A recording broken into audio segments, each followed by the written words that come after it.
ఉపాధ్యాయులు మరియు నా తోటి ఉపాధ్యాయ బృందానికి మరియు ప్రియమైన విద్యార్థులారా, మీకందరికీ జాతీయ ఓటర్ దినోత్సవ శుభాకాంక్షలు. అయితే జాతీయ ఓటర్ దినోత్సవము ప్రతి సంవత్సరం జనవరి 25న జరుపుకుంటాము.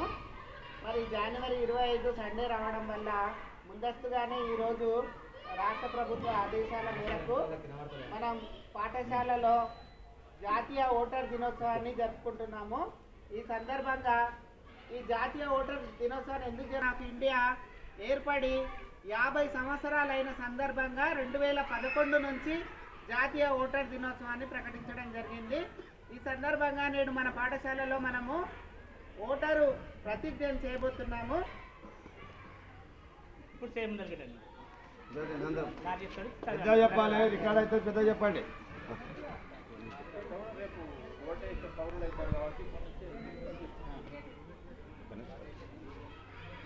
భారతదేశ పౌరులమైన మేము ప్రజాస్వామ్యంపై విశ్వాసంతో మన దేశ ప్రజాస్వామ్య సాంప్రదాయాలను స్వేచ్ఛాయుత నిష్పక్షపాత ప్రశాంత ఎన్నికల